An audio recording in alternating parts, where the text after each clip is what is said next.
What is up, everybody? So, if you watched my sort of mini vlog, quote unquote, you'll know that one of the big hands from my trip to MGM the other day was, I guess you could call it a suck out, let's be honest here.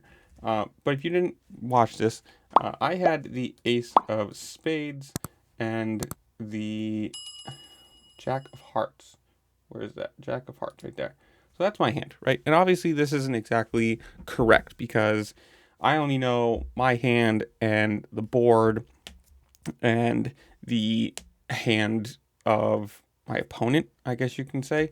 So, like, I don't have the knowledge of, what other cards were folded, whatever.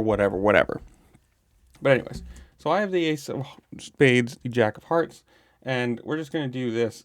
He had the Queen of Spades and also the Queen of Diamonds. So this is, what he had pre-flop. Obviously, way ahead of me. Like, I mean, I have a Broadway draw, overcard with the ace, and that's about it. Now, like I said, you don't know what anybody else folded, what the burned cards were. It's all a mystery there, right? But that's not really the point here. Uh, on the flop, I have the world. King of spades, 10 of spades, and I believe it was the 8 or 9. It really doesn't change much either way. But we're just going to go with the 8 of spades because whatever. For all intents and purposes, I have the same straight, whether it's the 8 or the 9 of spades. That doesn't change anything here. But I flop, as you can see, 48%. I go from 25 to 48%, and I have everything. I can hit an ace and win. I mean, granted, I don't know this myself because pre-flop I go $12. He raised to 25. Easy enough call. I mean, it's not a huge raise at all. It's 12, 13 more dollars to continue with a pretty okay hand to the flop. On this flop, I have the world. I have the King of Spades, 10 of Spades, 8 of Spades, so nut flush draw. I'm thinking, well, I technically have a straight draw to the Queen. I obviously don't know that he has two of them, but whatever. On this flop, he ends up betting 25, or I check over to him, he bets 25, I call. Pretty easy, not exactly the worst thing in the world. Who cares?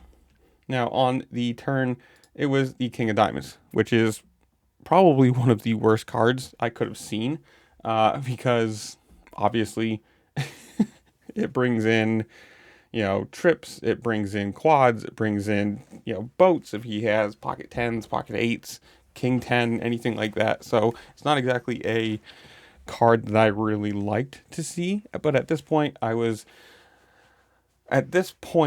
had 82 behind. So like I'm $50 into this pot. There's $100+ in because my 50, his 50, and then blinds, and there was some dead money in there from people calling. I think it was a straddle, so like probably $120 in the pot. So let's go right there. So at this card right here, he jams, and I'm thinking, do you know what? I can rebuy. I was just kind of floating at this point. I wasn't really doing anything good. I wasn't winning any hands. And it was kind of like, maybe I'll switch tables, I'll rebuy, and I'll just reset myself, move on to the next thing. So as you can see, I went from 25 pre-flop to 48 on the flop to a flat 25%. And he ends up jamming, or I check, he jams, all in whatever, and I call. He flips over his queens, and I shake my head. It's like, yeah, you're good at the moment. And the miracle 3 of spades hits on the river, gives us the nut flush, and I flipped it over. And I, flip it over, bubble bum, get my my full double up, which was a pretty good run. I ended up winning like $140, and this is 1-2, mind you, by the way, down MGM Springfield. So obviously, this is a suck out, whatever you want to call it, a stupid call, sure. But like in my mind, when I'm making this call on the king, again, I still have the nut flush draw. I have an ace if he has a king, obviously not there, but like, I'm thinking I got the straight draw. I have so many cards that can probably help me. If he only has a 10 before I know this, and he's just trying to rep like a king or whatever, I can hit a jack and still beat him.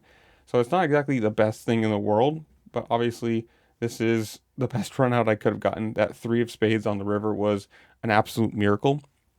And the best, like, well, best thing for me to watch, worst thing for him to watch. When I sat down, he had probably $500. Obviously, this takes a big chunk out of it, $150 out of his stack. And then he proceeded to lose every single hand he played for the next 2 hours and got up and left. He was a very unhappy man. It's one of those things.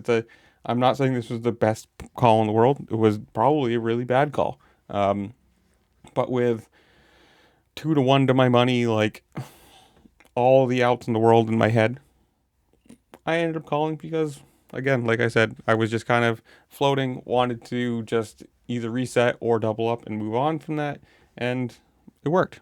But I don't know, you guys tell me at any part in this, like the pre-flop call, the flop call, would you have raised, would you have flopped, would you have folded, would you have jammed earlier on this this board right here on the flop, would you have just jammed with my hand, or would you have folded at any point in this? Whatever it is, comment down below, tell me what you think. Go down there, comment, like, share, subscribe, do all the things you can because it does really help the channel and I appreciate it. And with that, I'll see you later. Peace.